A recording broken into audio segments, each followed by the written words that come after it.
Hi, everyone. My name is John Astle. Thank you so much for helping with this project. I realize many of you did not have a full understanding of exactly what the project entailed, and the draft of the manuscript that I sent out may have been difficult to fully grasp if you've not heard of Bayesian networks before, but I'm hoping that this little presentation will help put things into context.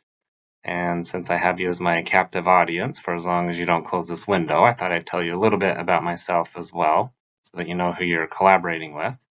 I am a hematopathologist at the Medical College of Wisconsin, and I am going to take you back in time to around the turn of the century when I was trying to get into medical school and started doing research on so-called model organisms. As you know, scientists from all over the world study mice, primates, fruit flies, nematodes, and other species as model organisms of humans to try to understand human health and disease. While many of these findings are not directly applicable to humans, many key findings from model organisms have helped our understanding of biology and have advanced the field of medicine. As an undergraduate student, I initially wanted to become an anesthesiologist, and my pre-med advisor told me that I needed to do research if I wanted to get into medical school. So I picked up a thick catalog of all the research labs on campus and was drawn to one lab in particular where the principal investigator had figured out a way to knock out specific genes in mice. By that time, I had completely fallen in love with DNA and the thought of being able to pick a specific gene and knock it out to uncover its function sounded simply amazing. I spoke to Dr. Mario Capecchi, the PI, and he said I could join his lab if I really want to, but suggested that as an undergraduate student, it might be a better learning experience studying an organism with a shorter life cycle, such as fruit flies, nematodes, or even bacteria, rather than mice, as I could do more experiments in a shorter amount of time. At that time, his lab shared weekly lab meetings with Dr. Carl Thummel's lab that studied Drosophila melanogaster, or fruit fly development. I ended up joining Dr. Thummel's lab, knocked out a gene in fruit flies with the help of a wonderful postdoctoral fellow, and spent the next couple of years characterizing the phenotypes of that strain. While in this research environment and spending time around graduate students and postdoctoral fellows, I distinctly remember this fear that they had, particularly those working with mice, that they would spend a year or two knocking out a gene in a mouse and then not be able to find a phenotype. If they didn't have a phenotype, then they'd have no way of figuring out what the gene does, would have nothing to publish and not be able to advance in their training or career. There was one person in particular in Mario Capecchi's lab that I recall had spent a very long time knocking out a gene in a mouse, and after spending another very long time evaluating every phenotype she could think of, not being able to find a single defect that was caused by knocking out that gene. Now, most people would have given up and moved on to another gene, or switched projects to further characterize another knockout mouse that already had a phenotype, or perhaps switched careers or model organisms. But she persisted. She practically lived with those mice until finally she noticed something. When mice groom themselves, they normally display a particular behavior, kind of like most humans when we shower, we wash ourselves from head to toe rather than the other way around. These mice, however, displayed altered grooming behavior and in fact showed obsessive-compulsive grooming behavior. So finally, due to very detailed and very careful phenotypic characterization, she was able to move this project forward and begin to understand at least one of the functions of this gene. Since then, I believe this knockout mouse has become a model to study obsessive-compulsive disorder and/or anxiety. And nearly a decade later, Dr. Capecchi's lab showed that the behavior is due to a defect in bone marrow-derived cells and that they could actually rescue the phenotype by bone marrow transplantation. Now, this slide has nothing to do with our project, but I just find Dr. Capecchi so fascinating that I had to share this before I continue talking about the importance of phenotypes. Mario Capecchi went on to win the Nobel Prize, which you may have heard about, but what you may not have known was that he was orphaned as a child around World War II when his mother was arrested, and he lived on the streets nearly starving to death before his mother finally tracked him down and the two of them moved to the United States. After moving here, he got into MIT, then transferred to Harvard where he was a graduate student with James Watson. He also found out after being awarded the Nobel Prize that he had a long-lost half-sister that he never knew about. Really a fascinating and kind of mysterious person. Although he didn't win the Nobel Prize, Dr. Carl Thummel also had a great career and is retiring this year. Anyway, while in Carl's lab, I studied a single gene called DHR78 and remember how much work it was to measure the gene expression of just a single gene over time by northern blot analysis. This particular figure, unfortunately, is not mine, but I remember coming in every 8 hours for 72 hours at a time to perform experiments like this one. Now, those were the days. Right around this time, while we were all studying one gene or maybe a handful of genes at a time, DNA microarrays were becoming available, and it suddenly became possible to measure the expression of every gene in the genome at once, rather than one or a few at a time. And this completely blew my mind. Years worth of work by numerous students and postdocs you could suddenly do in a single experiment. This is what triggered my interest in developing technologies that could drastically improve efficiency of medical research. Like many at the time, I became very interested in genomics and so-called systems biology, and during graduate school, for better or for worse, I passed on the opportunity to work with another Nobel laureate to join the laboratory of Dr. Thomas Kadatic, who was the director of one of, at the time, 10 NIH-funded proteomics centers, where I helped develop tools for proteomic analysis.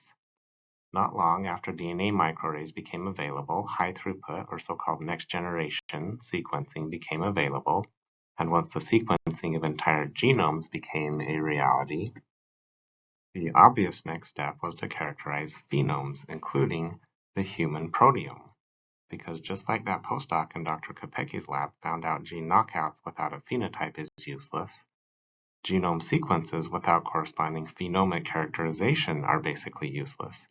Unfortunately, tools for studying the proteome and other aspects of the phenome are not as robust or comprehensive as massively parallel DNA and RNA sequencing technologies, and an international human phenome project was not initiated until 2019. And although it is technically an international effort, as far as I can tell, the majority of the constituents reside in just one country, and the overall effort pales in comparison to the human genome project that culminated in the sequencing of the entire human genome, or entire human genomes. Despite these limitations, efforts need to be made to systematically characterize the phenome if we want to understand the genome. During graduate school, between my second and third year of medical school, I was trying to decide what medical specialty to go into. That is the first time I considered pathology as a specialty. The more I found out about the specialty, the more I realized that pathologists are the ultimate phenomics experts. Pathologists characterize human phenotypes all day long, looking at all levels of phenotypes, from protein expression to cell morphology to visualizing entire organs at autopsy. Pathologists are probably more familiar with the human phenome than anyone else on the planet. If you want to correlate genetic findings to phenotypes, pathology is where it's at. Either during my graduate school years or my third year of medical school, I came across this paper from Todd Golub's lab at the Broad Institute of MIT and Harvard. Todd Golub here and Eric Lander, incidentally, later became founders of Foundation Medicine. Here, they basically describe a database of gene expression profiles of cells in response to various stimuli. The idea is that gene expression profiles act as surrogates or fingerprints for almost any biological state, and by comparing these gene expression profiles in response to small molecules like drugs or potential drugs, knocking down genes using RNAi, etc., and comparing them to each other and to cells from patients with specific diseases, you could make all sorts of connections and form hypotheses for not only how biology works, but for new therapies for diseases. I was so fascinated by this idea that I ended up doing a 12-week internship in Dr. Golub's laboratory to try to extend this connectivity map to include proteomic profiles. Unfortunately, my efforts during that short time didn't lead to anything very useful, but it was around this time that I realized that electronic health records had the potential to be similar connectivity maps if the data could be more structured. With the advent of ChatGPT, one may argue that you don't need structured data, that you just need really advanced natural language processing algorithms. But I would argue, and I think most people would agree, that data that are optimally structured from the outset will always provide more reliable information than using algorithms to go back and make sense of unstructured data like free text from an electronic health record. If EHRs could provide more structured data, we would essentially use them to perform experiments on humans. We wouldn't need to use RNAi to knock down gene expression or knock out genes as we do in mice or fruit flies. We would simply identify naturally occurring gene mutations in patients and see what phenotypes they cause. Maybe even see how the phenotypes are affected by certain therapies. The electronic health record contains a treasure trove that is hidden by clinicians recording their findings in natural language and copying and pasting it a bunch of times with small modifications here and there just to throw us off. Okay, so where do Bayesian networks come in?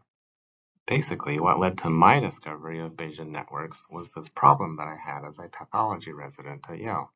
As a med student, I naively thought that by the time I finished residency and passed the boards, I would know everything there was to know about diagnostic pathology.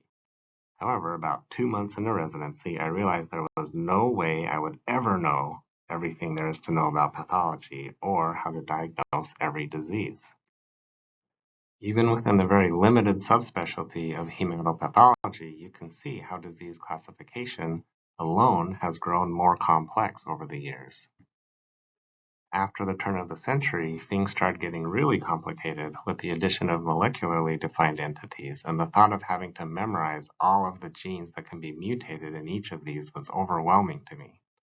The fact that specific combinations of 2 or more gene mutations may have diagnostic, prognostic, and/or therapeutic relevance was terrifying. And since the number of entities wasn't expanding rapidly enough, last year we decided to create 2 classification schemes for hematopoietic neoplasms. But even a decade before this, knowing that there is no way I'd be able to remember everything I need to know to diagnose everything, or possibly even to pass the boards, I started searching for ways to take notes in a way that I could easily access what I need to know when I need to know it. I thought if I could take advantage of new technology like smartphones and computers, I might be able to use them to effectively expand my memory. I just needed a way to record the information in a way that it could be very rapidly accessible right when I need it. Around that time, I heard a lecture given by a graduate student from Harvard who was getting his PhD in visual representation of big data.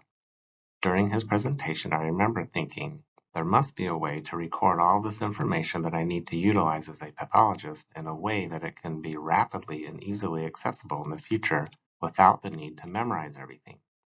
So I began reading about visual representation of data, and one day came across a PhD dissertation by David Heckerman, who was advancing the very young field of artificial intelligence by improving the creation of something called probabilistic graphical models, which can visually represent our understanding of a complex system by breaking it down into component parts, while at the same time calculating the probabilities of specific events occurring based on specific observations. Specifically, he figured out a way to much more efficiently encode information within Bayesian networks that took advantage of independencies, which I'll talk about later. He was awarded the ACM Dissertation Award for the best doctoral dissertation in 1990, and interestingly enough, the field to which he applied his developments in artificial intelligence was diagnostic lymph node pathology. The craziest part about this story is that the very next day after I stumbled into this work, I was sitting at sign out with Dr. Tavasoli, a world-renowned breast pathologist, and she mentioned that back in the 1980s or 90s, she had met a couple of really smart guys. Only I'm sure she didn't say guys, she probably said brilliant young gentlemen who had recruited her to create what they were calling an expert system to help general pathologists utilize subspecialized information. And one or both of them had gone on to work at Microsoft, but that she hadn't heard from them in a long time. Of course, it turned out one of these young men was none other than the David Heckerman, whose work I had discovered literally the evening before. It felt like fate. So of course I contacted him, and he was kind enough to respond, and not only did he respond, he started telling me about Bayesian networks and showing me some old software that he had created back in the day.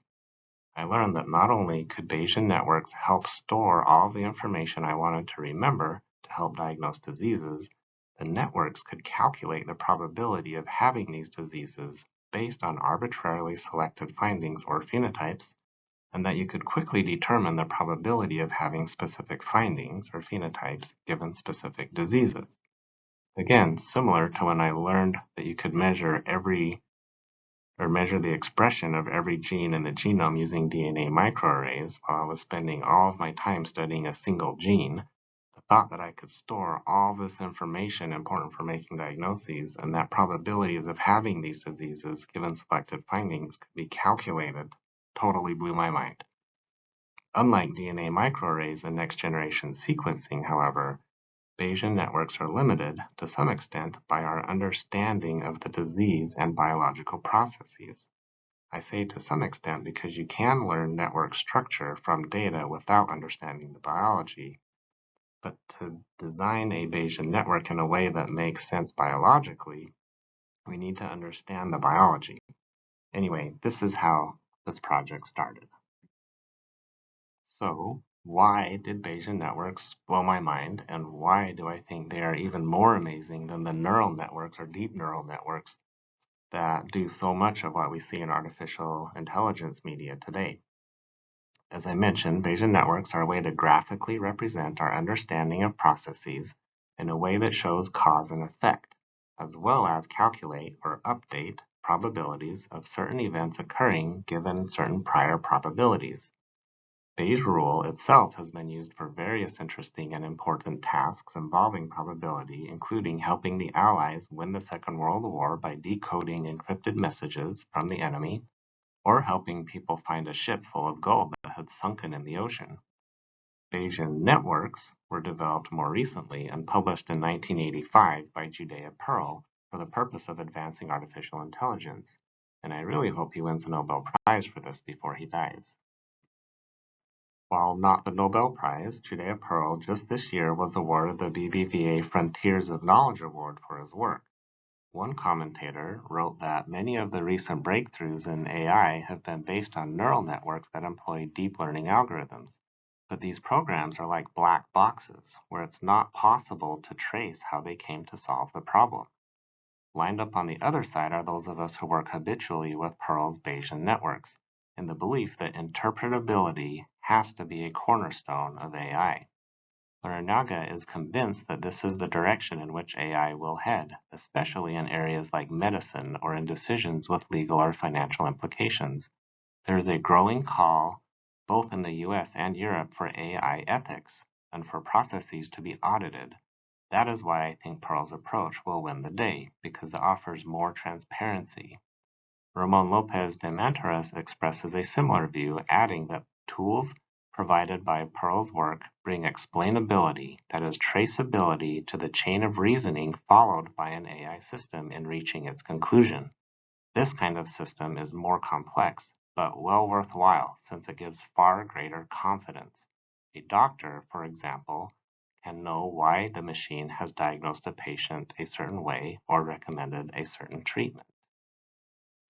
I also think many fields, including pathology, may be in a race against neural network-based black boxes because as soon as black boxes become more accurate or proficient, or at least more consistently accurate or proficient at specific tasks, we may need to give up those tasks and start doing something different, which in my opinion is okay as long as the technology evolves slowly enough for us to adapt.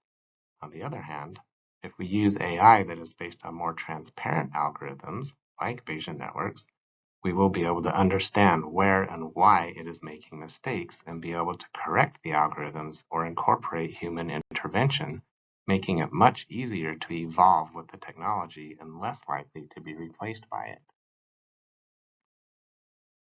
So let's see if Bayesian networks really are transparent or whether they're basically black boxes as well because they're so complicated. I honestly had a hard time understanding them and still have a lot to learn, but I'm going to try to explain Bayesian networks how I think I understand them, which is from a medical diagnosis perspective. Let's say that you have some kind of test for the presence of a disease. If you have the disease and the test is positive, this is a true positive. If you have the disease and the test is negative, this is a false negative. If you don't have the disease and the test is positive, this is a false positive. And if you don't have the disease and the test is negative, this is a true negative. Pretty straightforward, right? So by definition, the sensitivity is the true positives divided by the total with the disease in a given population. The red divided by the green, the true positives divided by the true positives plus false negatives. The specificity is the true negatives divided by the total without the disease, or the true negatives divided by the true negatives plus false positives. The positive predictive value is the true positives over the total positives, or the true positives divided by the true positives plus false positives. And the negative predictive value is the true negatives divided by the total negatives, or the true negatives divided by the true negatives plus false negatives. Also pretty straightforward. Now this here on the right is Bayes' theorem. And as you can see on the left, we have the probability of A given B. This vertical line means given. So this is the probability of having disease A given test B is positive. Now, A over here on the left is having the disease, or having disease A, whereas B is having a positive test B. Okay? Here on the upper left, we have the probability of B given A, or the probability of test B being positive, given you have disease A. This here is the probability of having disease A in a given population, also known as the prior probability. If the population is the general population, the probability may be quite low, whereas if the population is patients who present to the emergency room with abdominal pain, the probability of having a disease, for example appendicitis, may be relatively high. And this in the denominator is the probability of a test being positive, including true and false positives. So, to relate Bayes' theorem to sensitivity, specificity, PPV, and NPV, we have the sensitivity as the probability, we have the sensitivity as the probability of having a positive test given they have the disease, right?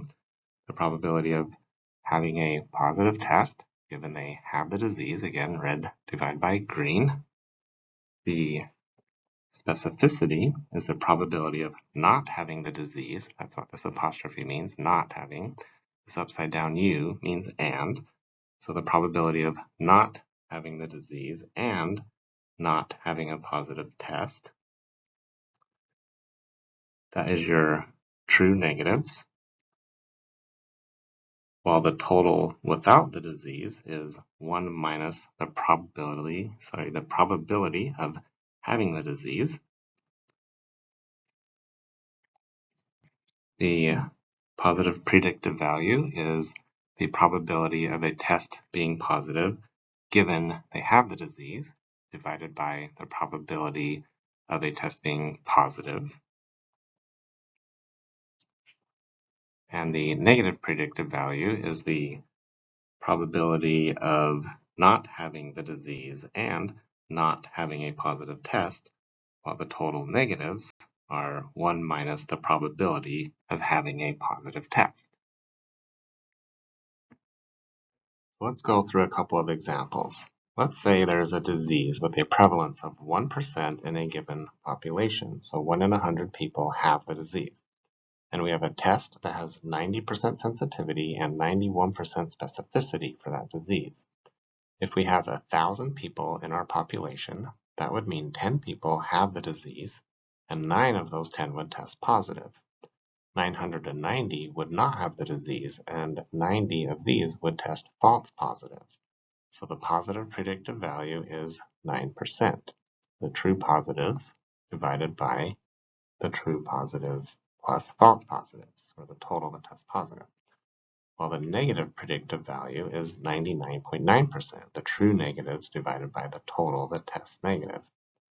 If we plug these numbers into Bayes' theorem, here on the right, the prior probability, or the probability of having disease A in the population, we know is 1%, or 0.01. The probability of test B being positive given someone has disease A, we also know from the sensitivity of the test, is 90%, or 0.9. The probability that someone tests positive, including true and false positives, is 9 plus 90 divided by 1,000, which is 9.9%, or 0.099. Therefore, given a disease prevalence of 1% and a test sensitivity of 90%, the probability of someone in this population having disease A, given test B is positive, is 0.09, or 9%. So this, I failed to mention before, is what one would call the posterior probability. The probability of having the disease after test B result is observed, given it's positive. Now, several studies have been published over the years, including in the New England Journal of Medicine, that physicians are not very good at estimating these types of probabilities, with many thinking that there will be roughly a 90% probability of having the disease given a positive test if the sensitivity and specificity are around 90%, while the actual probability completely depends on the disease prevalence in your given population. So just to illustrate, let's say the disease prevalence in your population is 10% rather than 1%. So there are 100 out of the 1,000 that have the disease, and 90 of these test positive because the sensitivity is still 90%. The specificity is 810 divided by 900, which equals 90%. In this scenario, the positive predictive value, or the true positives divided by the total positive, is 90 divided by 180, or 50%, while the negative predictive value is 810 divided by 820, or 98.8%. Plugging that into Bayes' theorem, the prior probability is 10%, or 0.1. The probability of the test being positive, given they have the disease, is the same, 0.9. And the overall probability of the test being positive in this population is 90 plus 90 divided by 1,000, or 18%. So if the disease prevalence is 10%, the probability of having the disease given a positive test now is 50%, or 0.5, rather than 9%, which we know from the positive predictive value.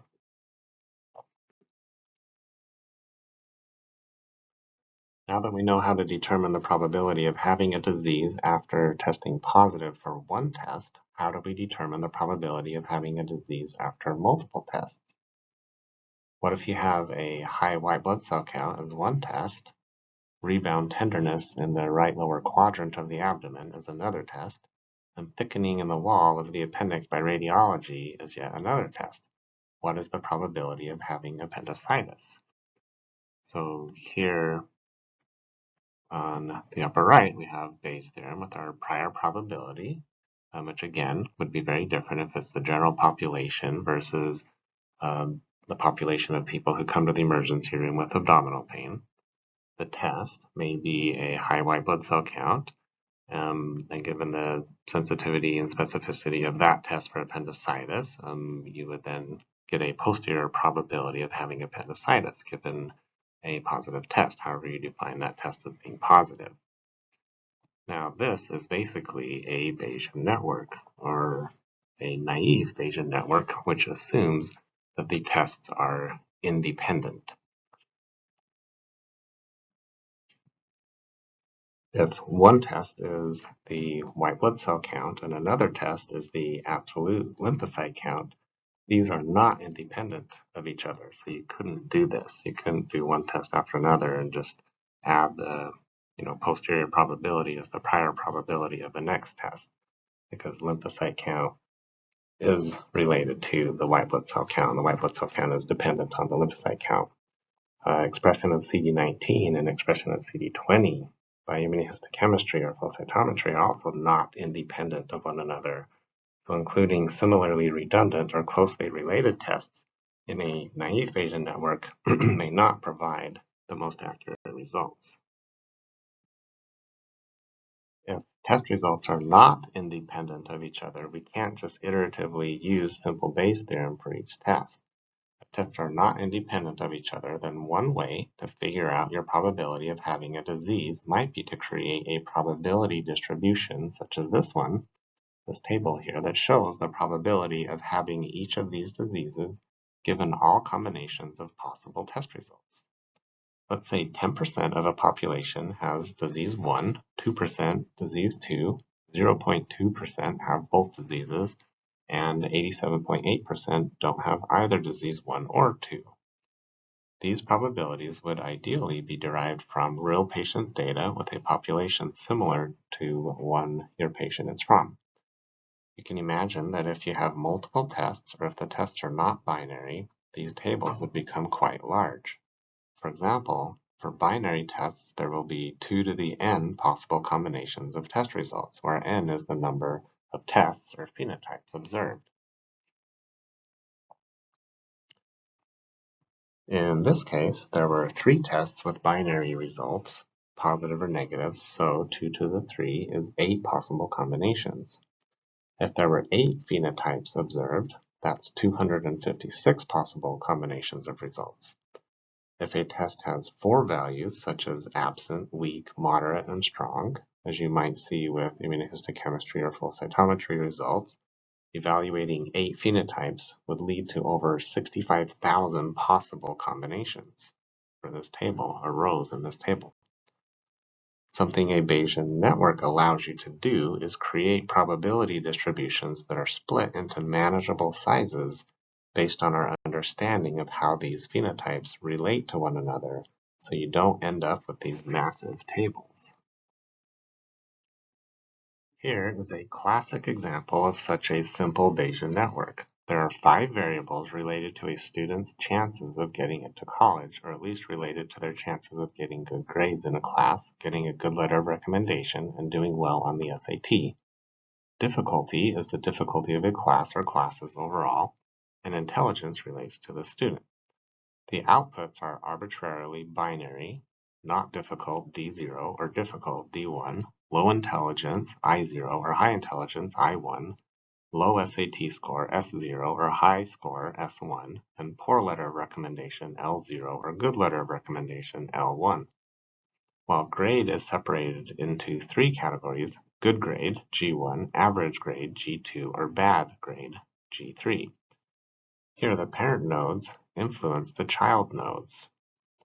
For example, how difficult the class is and how intelligent the student is affects the grade the student will likely get. You can see if the class is not difficult and the student is not intelligent, then these are the likelihood of him or her getting these grades.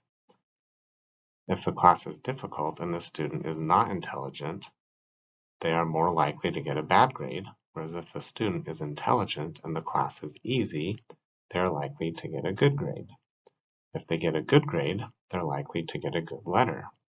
One key feature of Bayesian networks is understanding that information flows through the network. Knowing a student got a good letter of recommendation affects the likelihood that they are intelligent or did well on the SAT. However, when performing calculations, it is important to know which variables or nodes or phenotypes are observed, because this will affect whether information flows through that node or not. And here are some of the rules for whether information flows through a set of 3 nodes. The blue circles are observed nodes, such as observing a grade or observing the letter of recommendation. Information flows through the active triples, but not the inactive triples. For example, let me get my pointer.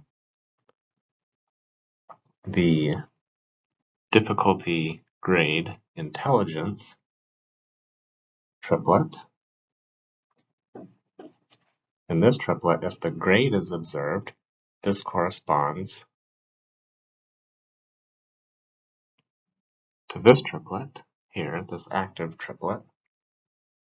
So information flows from difficulty to intelligence and vice versa, meaning if you know a student did well in the class, then knowing the student's intelligence will affect the probability that the class was difficult or easy. If the student is not intelligent and they got a good grade, the class was probably easy. However, if you don't know the grade, then intelligence does not affect difficulty. So these two nodes are independent, at least the way the model is drawn. Difficulty, intelligence, grade, and letter. Here, difficulty, intelligence, grade, and letter look like this model down here on the bottom left. And grade, intelligence, SAT, grade, intelligence, SAT here look like this triplet here, or this one here, depending on whether intelligence is observed. So if letter is observed, information can flow through all of the listed nodes, meaning getting a good or bad letter will affect the probability that the student did well on the SAT or was intelligent or got a good grade or took difficult classes. However, if you observe intelligence, then the grade intelligence SAT triplet, this one, grade intelligence SAT, looks like this. This inactive triplet here. So grade and SAT become independent, meaning if you know the student is intelligent, knowing how well they did on the SAT doesn't affect the grade they got in the class, at least for this model. The truth may be more complicated, and there may be other links between SAT and grade, but in this model, if you know intelligence, then grade and SAT are independent. In this manner, large Bayesian networks with many nodes can be created, but the conditional probability distributions used for the calculations are small and much more manageable than a giant probability distribution with thousands, millions, or even billions of combinations of potential observations. We are all familiar with these cell signaling cascades where one protein sends a signal to another from the cell surface down to the nucleus to affect transcription or to regulate some other process within a cell. These diagrams show cause and effect in a logical manner. Add probabilities of each of these events occurring in response to various stimuli, and you basically have a Bayesian network, with the caveat that normal Bayesian networks don't handle feedback loops or any other loops. Bayesian networks fall within a category of probabilistic graphical models called directed acyclic graphs, although there are ways to overcome this limitation by adding the dimension of time to help model feedback loops. But this is still above my head, honestly, and I'm not going to try to explain it. Perhaps Merrick or David can help explain this to those that are interested. In any case, probabilistic graphical models consist of nodes and edges, which in this graph, the proteins would be the nodes and the arrows are the edges. Bayesian networks use directed edges, so they do use arrows. Here's another example of a graphical model to help us represent our understanding of disease processes. Overeating leads to obesity and high cholesterol, which can lead to diabetes, small vessel disease, atherosclerosis, and heart attacks, strokes, amputations, etc. Exercise can help decrease incidence of, or your probability of, becoming obese or having high cholesterol. This may be how a graph is drawn in medical school, but in Bayesian networks, rather than these orange lines, you would simply have more blue arrows, but the conditional probability distributions would show that if you exercise, your probability of having obesity would be lower. As we saw with the cell signaling example, these graphs need not be limited to big picture overviews of disease processes.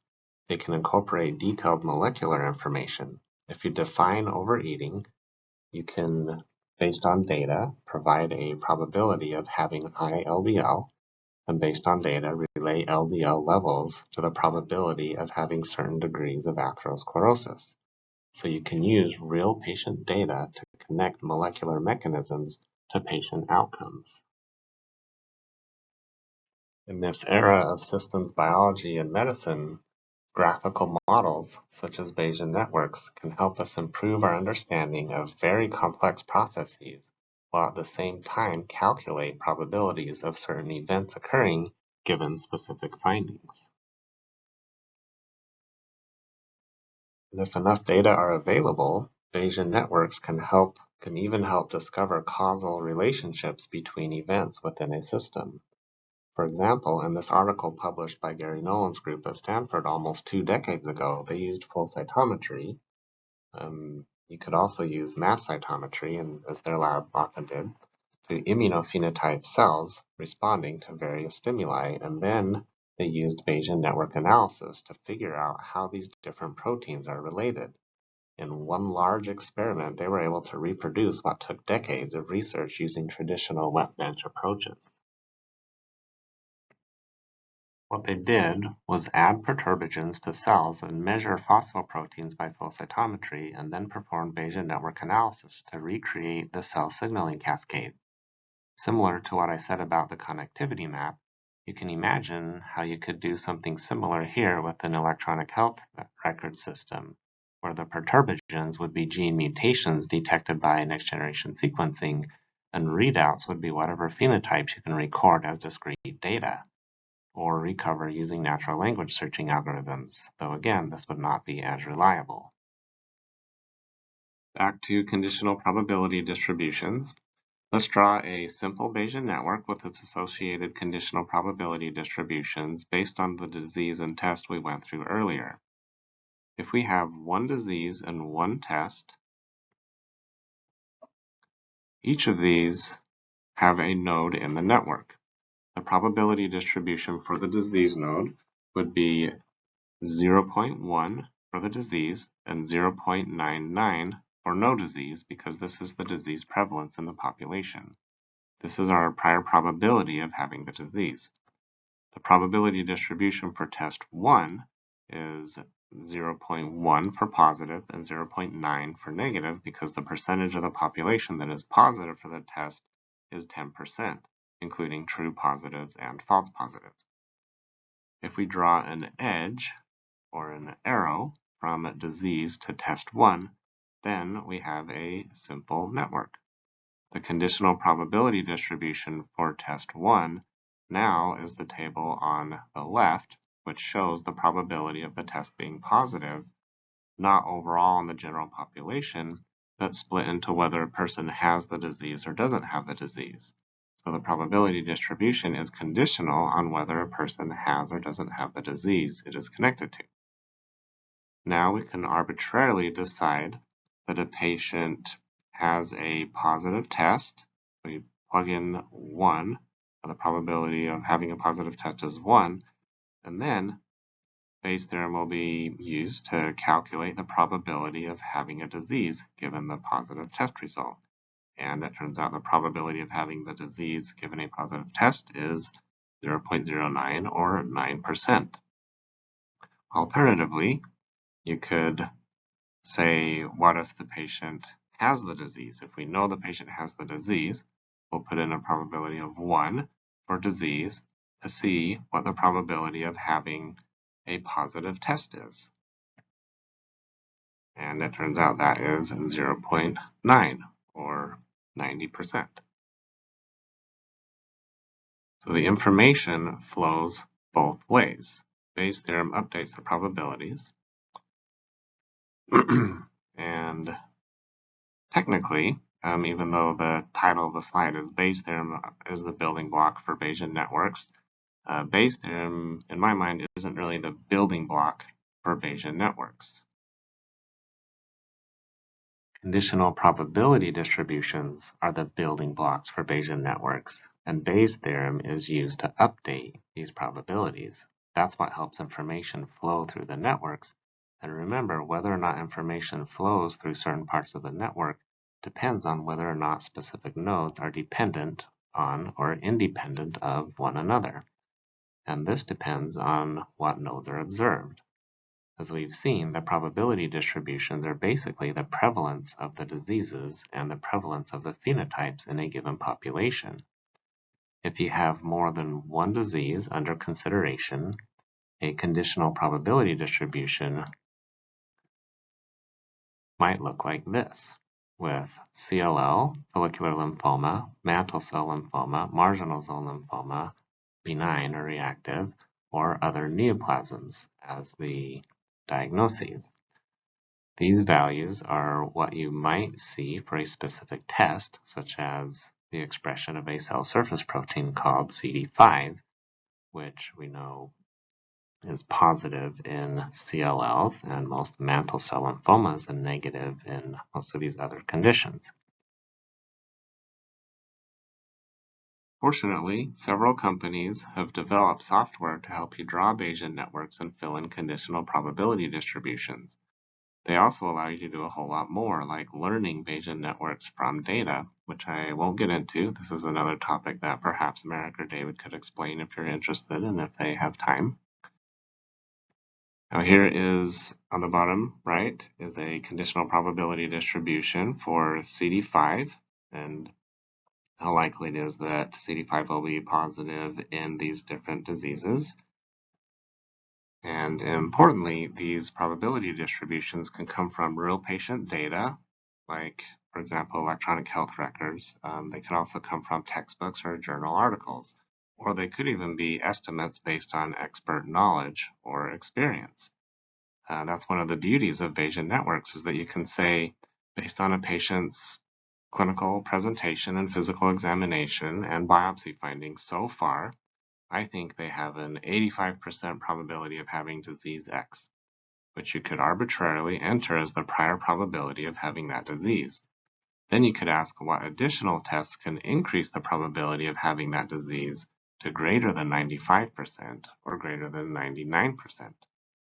Very importantly, you could also link this information with the cost of tests and turnaround times for the tests to help determine the best next test or combination of tests to order, or morphologic findings to look for, or something in the clinical history to ask about.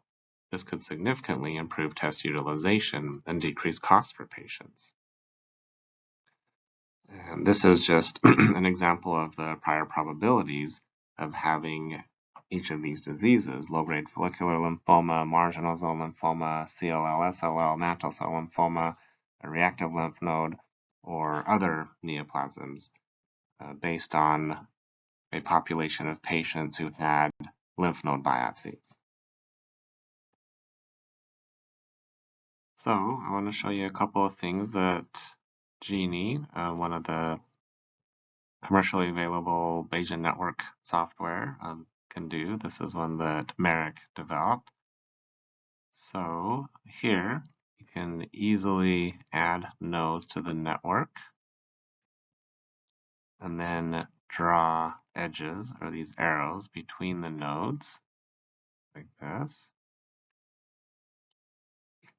You can easily rename the nodes, and then you can also add probability distributions here.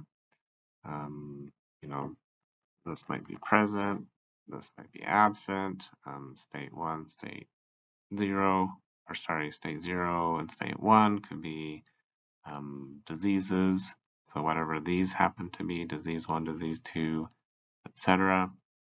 So that's how you create the nodes, or create the networks.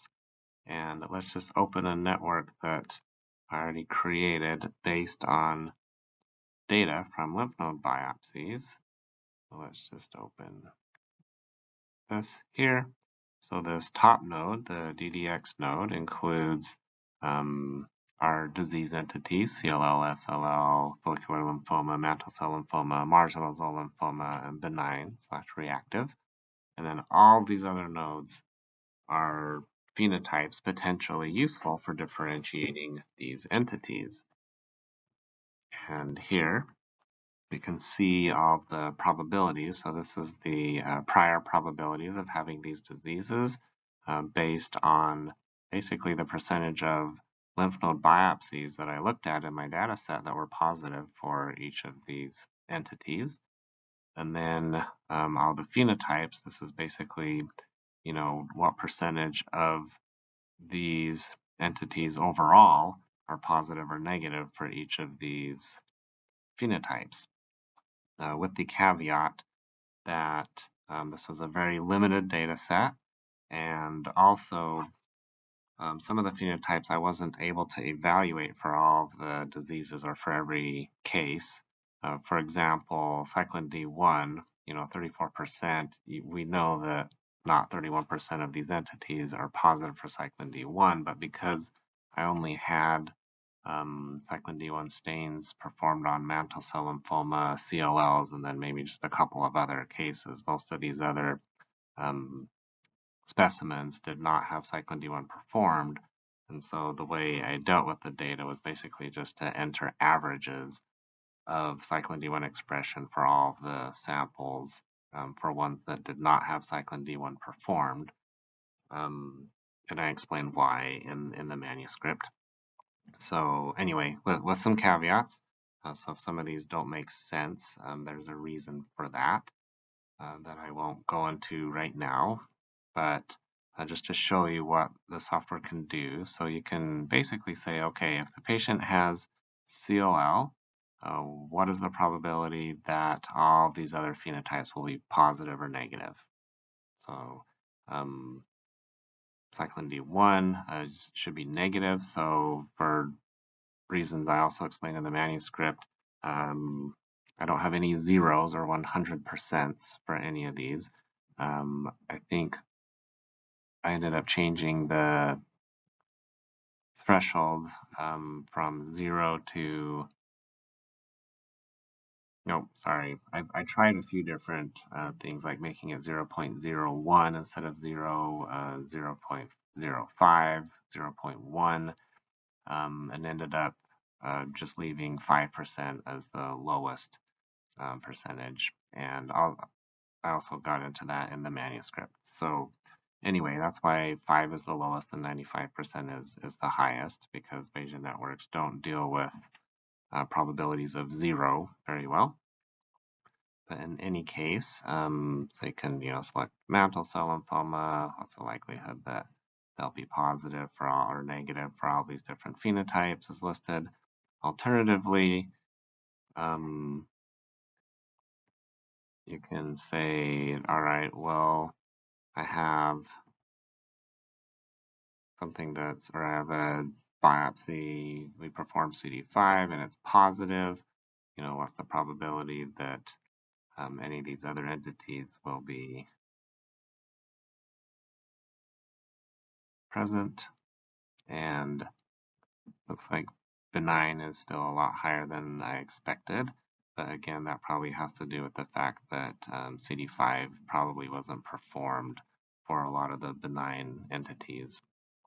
Let's say there is absent follicular architecture, cyclin D1 is present, there's effaced architecture. Now let's see, what's the probability of all these entities? So it looks like mantle cell lymphoma is the most likely. However, we haven't really ruled out CLL. Adding the presence of monoclonal B cells probably won't help distinguish those two too much, but it did decrease benign to basically 0%. And then so we can just try to find other findings that can help differentiate our remaining entities on the differential diagnosis. And so let me just show you one more thing. So the run diagnosis. So here, or let me clear data first. So if we want to see the phenotypes that are most useful for differentiating the diseases based on the data set that I provided, these are them right here. So actually, if we want to see the ones that are most useful for differentiating all of these entities, then I would highlight them, pursue all 5. So here is a rank ordered list of all of the phenotypes that are most useful for differentiating these entities based on the data set that I provided. And let's say we want to just focus on one of them. So let's say we want to see the findings that are most useful when diagnosing CLL.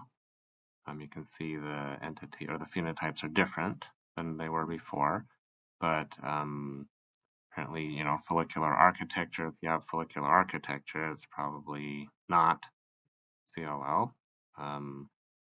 So I said follicular architecture is present. So benign is the most likely. Follicular lymphoma is the next most likely. If I say monoclonal B cells are present, then follicular lymphoma is actually the most likely now, and benign significantly decreased. Let's say, so mantle cell lymphoma and CLL are not very likely, but let's just say CD5 is absent, so that basically made them close to 0%.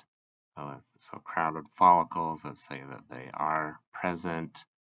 Markedly irregular nuclei are present. And then now we've already crossed the 95% threshold for diagnosing follicular lymphoma just based on these phenotypes that are present here. So that's a very brief introduction to the Genie4 Bayesian network software. So what can we do with these rank-ordered lists of phenotypes important for differentiating diseases? Basically, it will help us prioritize what phenotypes to record as discrete data in electronic health records.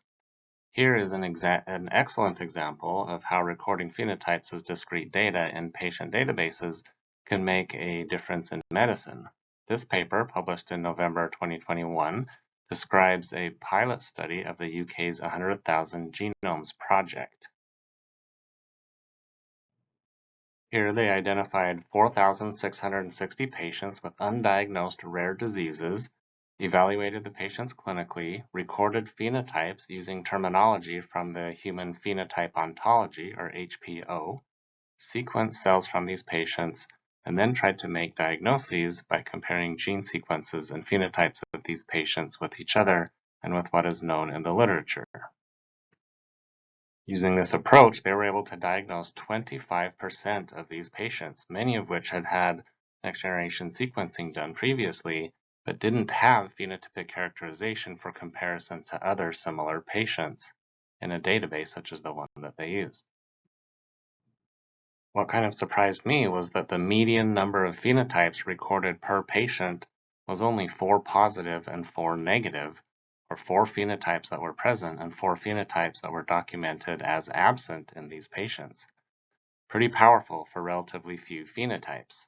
So what I wanted to do was to develop a list of important phenotypes to include in electronic health records, limited enough so that recording these phenotypes doesn't slow down clinical workflow, but including key phenotypes important for diagnosis, which I hypothesize will be high yield in terms of pointing to disease mechanisms and potential therapeutic strategies. Now, before you pathologists start complaining about having to record phenotypes, even if it is only a handful, and how that might slow you down, just look at one possible method for recording phenotypes as discrete data that may actually save time, at least within hematopathology, where we tend to have wordy reports. This is an example of how we currently record phenotypes as free text. So we record full sentences or full paragraphs describing what we're seeing under the microscope, or sometimes what we're seeing as a result of our analysis of flow cytometry data. So very wordy. And here is an example of how you might fairly quickly record phenotypes as discrete data. You would first look at your case, and instead of writing a microscopic description, you would select the diagnosis. After the diagnosis is selected, a pre-populated list of phenotypes would pop up, with all of the typical findings for that disease already pre-selected. You would only have to change anything that is different from the typical case, and designate anything that was not evaluated. If something unusual is seen, you could record that as well, ideally as discrete data, but anything could be added in a free text field as well if needed.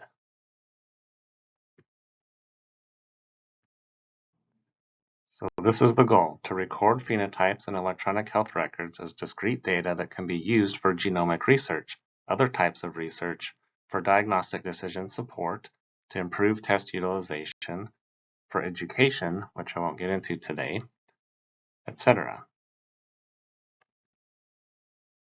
This is the original design for the project, which was meant to evaluate whether recording phenotypes as discrete data would slow down clinical workflow for hematopathologists diagnosing small B-cell lymphomas.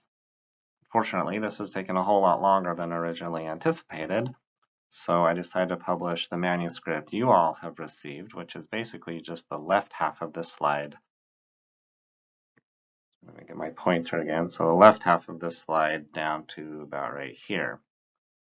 So first, all of the phenotypes potentially useful for differentiating CLL, follicular lymphoma, mantle cell lymphoma, marginal zone lymphoma, and benign was created. This list was largely taken from a website that my friend Paul created, and Akil and Divya are currently updating that website. I actually recorded most of these phenotypes while I was in residency and fellowship, so this project has been going on for quite a while. And I enter these phenotypes while essentially reading hematopathology textbooks or occasionally journal articles, just while I was learning the material, because as you remember, I was initially trying to take notes of everything that I was learning so that I could access the data later. Unfortunately, I didn't finish making that list before I took the boards, so that wasn't helpful for that, but hopefully it'll be useful for people in the future. We then standardized the terminology, so several of you watching this video have helped with that, and then thank you for your assistance there. So we standardized the terminology for this list of phenotypes and made sure to include any phenotypes that were missing. As you know, some of you are WHO authors or ICC authors of relevant small B-cell neoplasm sections, and you were kind enough to respond and provide your expertise.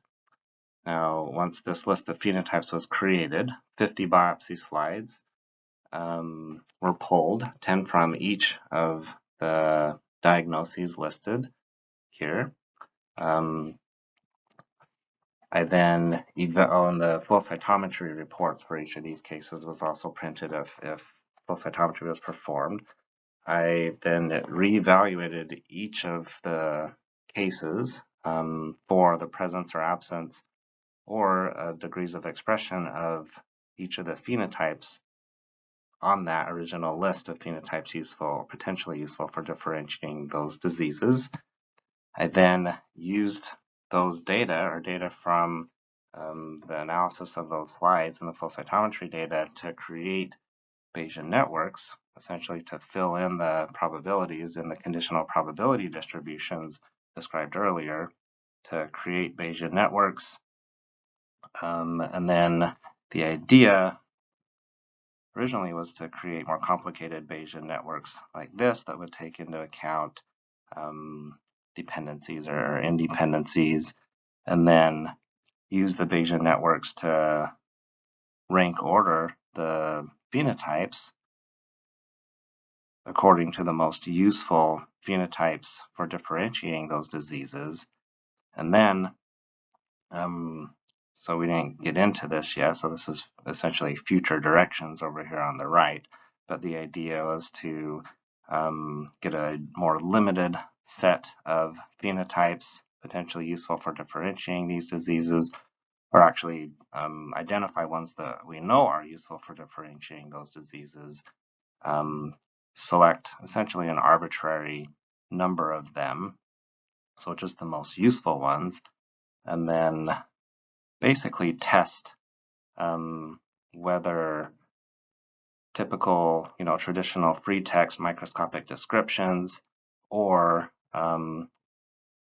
the more streamlined approach that I just showed previously, where you have a list of pre-selected phenotypes typical for that disease, and then you just change, anything that's different or anything that was not observed. using that approach, see if you can save time by using the latter approach while recording the phenotypes as discrete data.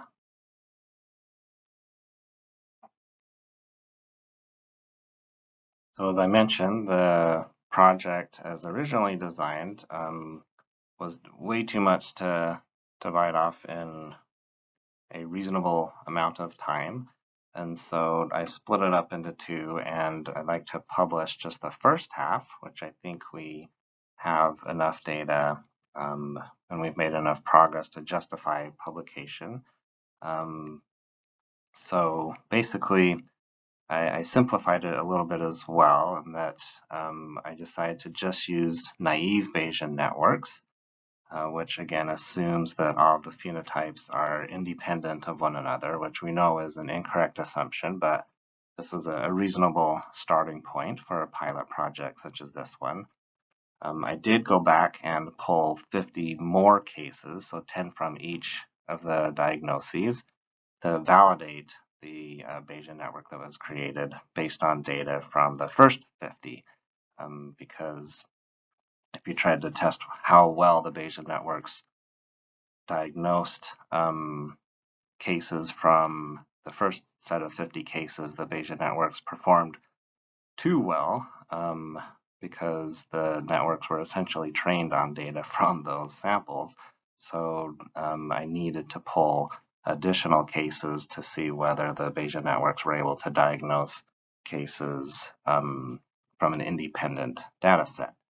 So that's what these additional 50 cases were for. And then on the last slide, I failed to mention a very important part, and that is that after standardizing the phenotypes, we want to include them in the human phenotype ontology. And that's where Peter Robinson comes in, because he essentially founded or created the human phenotype ontology, which, as described, is extremely useful for efforts such as these. It's already been extremely useful in the 100,000 Genomes Project, and hopefully the standardized phenotypes that we created for this project will be incorporated into the HPO and used in the future for various different projects. There's so much more that I'd like to show you and discuss, particularly in terms of education, but I told you this presentation would only be an hour, so I better stop here. Thank you again so much for taking the time to watch this video and for helping with this exciting project. I personally think the time is right to reintroduce Bayesian networks as a useful AI tool within the medical community, and that pathology is the best place to showcase the utility of these tools for diagnosis, research, and education. So thanks again.